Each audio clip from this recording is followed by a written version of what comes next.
আজকে আপনাদের মাঝে এসে অত্যন্ত গর্বিত।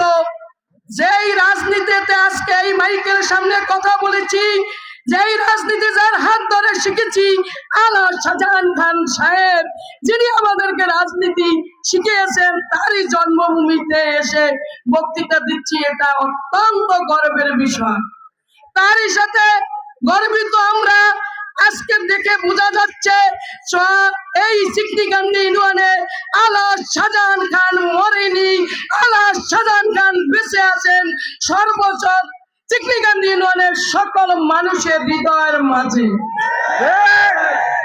চিকনিকান্দি ইউনিয়নে আমার মনে হয় আলা শাহজাহান খান যখন বেঁচে থেকে কোনো সভা করেছেন, তারপরে কোনো সভা, বড় সভা হয়েছে, আজকে তারই দেওয়া মনে হয় একজন আশীর্বাদ। তারই সন্তান শিবলু খানের মতন তার আরেক ভাই নুরুল হক নুরের এই জনসভায় প্রমাণ করেছে আলা শাহজাহান খানের প্রতি এই ইউনিয়নের মানুষের কত ভালোবাসা আছে। আপনাদের উদ্দেশ্যে একটি কথা বলতে চাই, আপনারা যা দেখাইয়েছেন আর বলার কিছু নাই। বলার একটি কথাই আছে, আলা শাহজাহান খানের সুযোগ্য সন্তান জনাব মোহাম্মদ শিবলু খান আপনাদেরকে ভালোবেসে আপনাদের পাশে আছে। তার ডাকে আপনারা সকলে এসে সেটা প্রমাণ করেছেন। আমি আরেকটি কথা বলতে চাই, আপনারা আমাদের চেয়ে অনেক বোঝেন, আপনারা আমাদের চেয়ে মোবাইলে বিভিন্ন কিছু দেখেন, আপনারাই প্রতিবাদ এবং আপনারাই জবাব দিবেন। আমার যে মামুন ভাই বলে, আমি কিন্তু বিএনপির বড় নেতা, আমাদের এক ছাত্র নেতাকে তিনি হুমকি দিয়েছে যে ছেলে যারা এই দেশের সূর্য সন্তান 24-এর আন্দোলনে যদি জীবন না দিত, আজকে এই আমরা মাইকের সামনে ভোট চেয়ে 12 তারিখে সকলে ভোট দেবে, এই অধিকার প্রতিষ্ঠিত হতেন না। অতএব আপনারাই তাকে জবাব দেন, সে কি বিএনপির কোন লোক?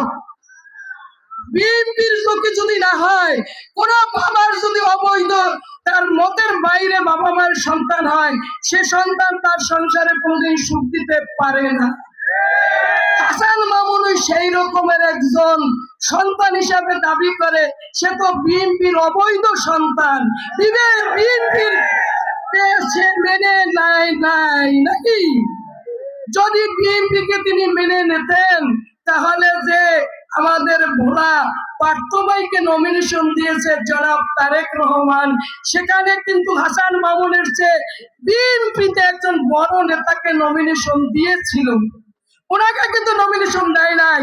আমাদের চেয়ারম্যান তারেক রহমানের নির্দেশে সে কিন্তু নমিনেশন প্রত্যাহার করেছে।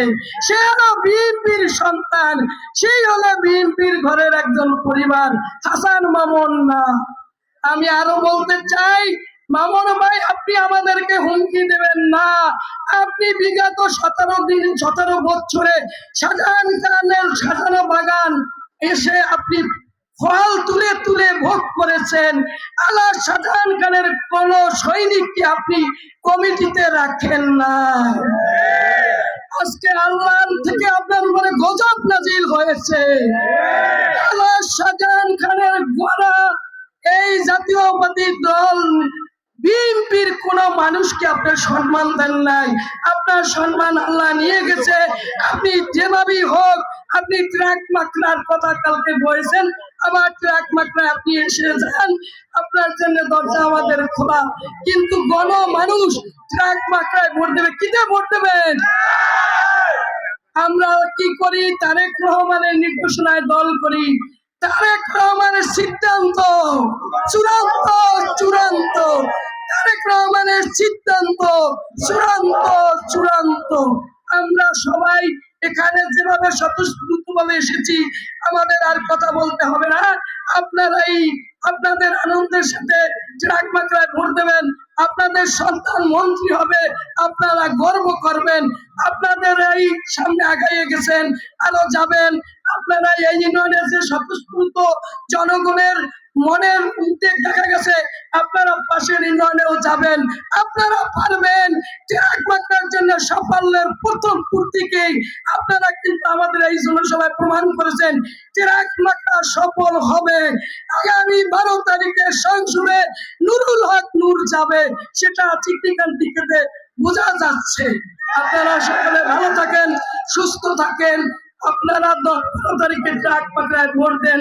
বাংলাদেশ জাতীয়তাবাদী দল বিএনপি জিন্দাবাদ, তারেক রহমান জিন্দাবাদ।